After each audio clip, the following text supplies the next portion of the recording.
नमस्कार, battle of Bengal में आप सभी का स्वागत है। आपके साथ मैं हूं खुशबू। आज एग्जिट पोल्स के नतीजे आ चुके हैं और जहां तक की बात पश्चिम बंगाल की है तो वहां पर कुछ मिक्स्ड रिजल्ट्स आते हुए दिख रहे हैं। कई लोग कह रहे हैं कि ममता दीदी जो है वो इस बार विजय रथ पर सवार होंगी, तो कोई कह रहा है कि बीजेपी वहां पर इस बार सरकार बनाएगी। इसी पर बातचीत करने के लिए हमारे साथ स्टूडियो में मौजूद है कैपिटल टीवी के editor in chief doctor Manish Kumar. Doctor साहब, बहुत बहुत स्वागत है। धन्यवाद। डॉक्टर साहब, जिस तरीके के मिक्स्ड रिजल्ट्स आ रहे हैं, जो एग्जिट पोल्स के नतीजे आ रहे हैं, आपको क्या लगता है कहां तक सही है?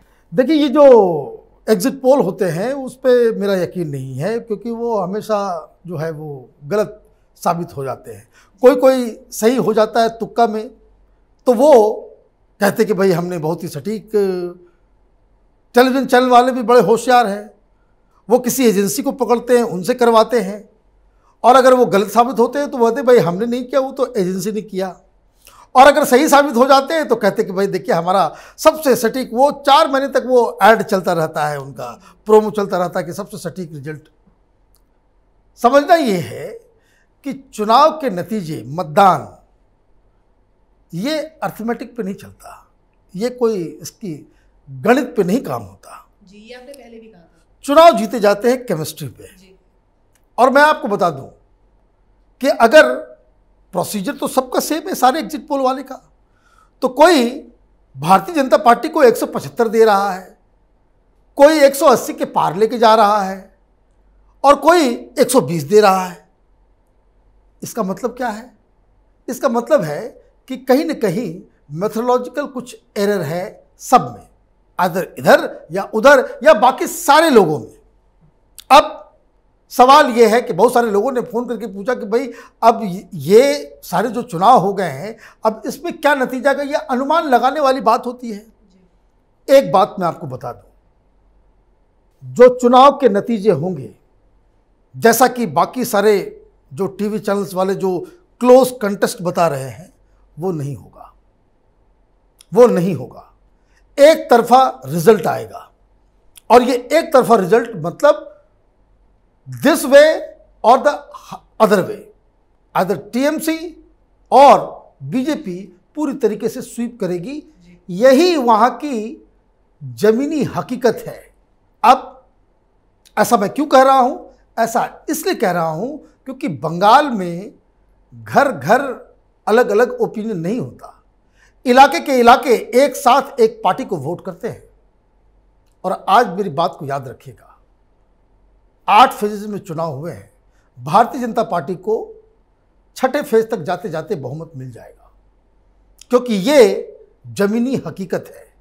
भारतीय जनता पार्टी ये चुनाव बड़ी ही आसानी से जीतेगी। क्यों? क्योंकि वहाँ पे जो लोगों के अंदर, जो बंगाल में जो एक परिवर्तन करने वाला जो एक मूड था, हम लोग वहाँ पे ज़मीन को बाकायदा आंकलन करके आए, लोगों से मिल के आए। तृणमूल कांग्रेस के लोग खुद कह रहे थे कि इस बार ममता बनर्जी को वोट नहीं देंगे जी। और इसका असर क्या होगा चुनाव में, ये कोई, इसके लिए कोई रॉकेट साइंस की बात ही नहीं है जी। अब ये मैं क्यों कह रहा हूं? क्योंकि अभी तक 40% का आंकड़ा तो लोकसभा के चुनाव में ऑलरेडी वो जा चुका था।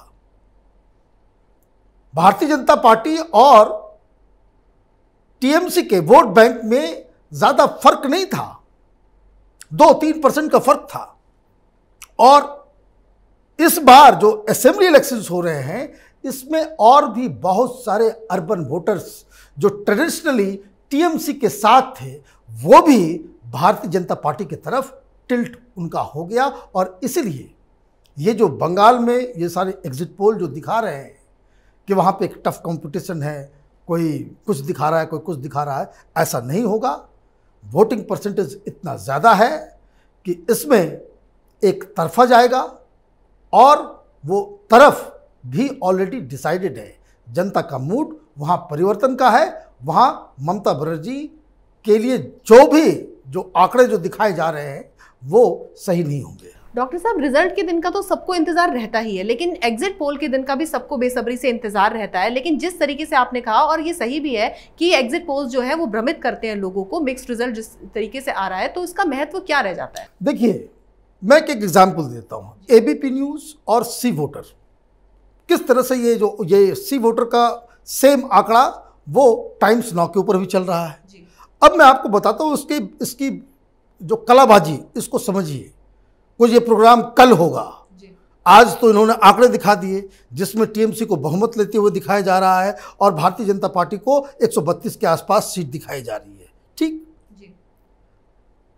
एबीपी न्यूज सी वोटर, एबीपी न्यूज जो है वो दरअसल आनंद बाजार पत्रिका है, उनका टिल्ट प्रॉपरली वो ममता बनर्जी के लिए कैंपेन करने में जुटा हुआ था। इस तरह का उनका जो बंगाली चैनल है वो वहाँ पे कर रहा था। वो टेलीग्राफ में आप देखिए एंटी बीजेपी मीडिया हाउस है, इसमें कोई डाउट नहीं है। उसके बाद भी अगर वो ये दिखा रहा है कि ममता बनर्जी 211 से घट के 165 पे आ गई है, तो इसका मतलब तो गड़बड़ है।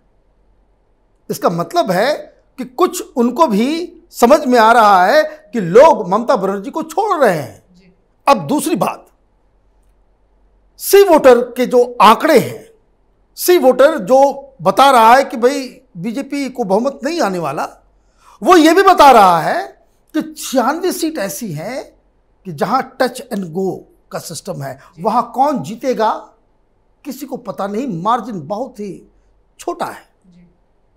अब रिजल्ट जिस दिन आएंगे तब वो कहेगा कि भाई हमने तो पहले कहा था कि 90 के आसपास जो सीटें हैं, 96 सीटें, 292 में 94 सीटें, 2 जगह अभी होना बाकी है, 16 तारीख को होगा। तो 292 में आप 96 सीट कह रहे हो कि वहां पे आप तय नहीं कर पा रहे हो। वो टच एंड गो सिस्टम है, वो किसी के भी पक्ष में जा सकता है। तो फिर आप ये एग्जिट पोल करते क्यों, है ना?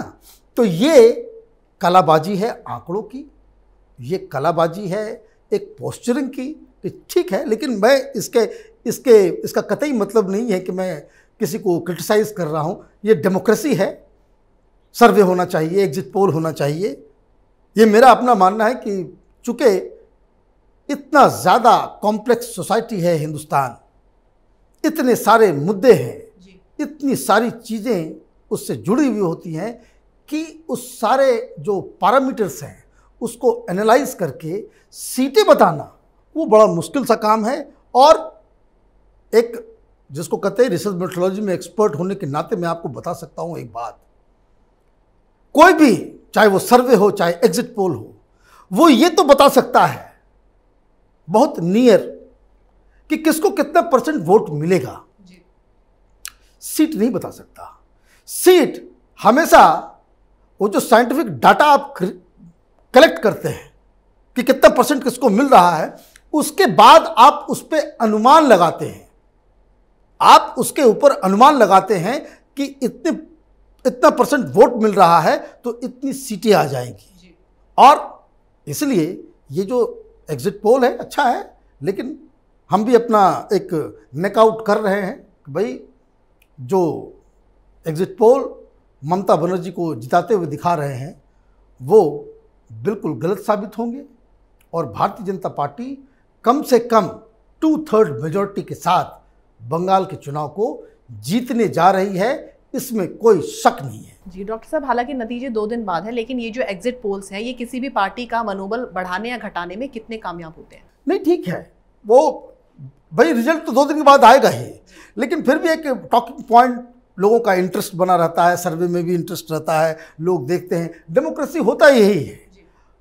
वो तो अलग बात है, मैं इस पर कभी प्रोग्राम बनाऊंगा कि इलेक्शन कमीशन ने जिस तरीके से पूरे प्रचार प्रसार इलेक्शन को एक बहुत ही मैकेनाइज्ड सा सिस्टम बना दिया है, वो होना चाहिए नहीं, क्योंकि ये डेमोक्रेसी में लोगों की ट्रेनिंग भी होनी चाहिए और पॉलिटिकल पार्टीज भी इसके लिए जिम्मेदार है कि आप जो है प्रशांत किशोर जैसे लोगों को, जैसे हर पार्टी, चाहे भारतीय जनता पार्टी हो, टीएमसी हो, कांग्रेस हो, ये इस तरह के एजेंट्स को जो है उसके जरिए प्रचार प्रसार करते हैं। इससे हो क्या रहा है जो नुकसान कि पॉलिटिकल ट्रेनिंग हिंदुस्तान की जनता को नहीं मिल पा रही है।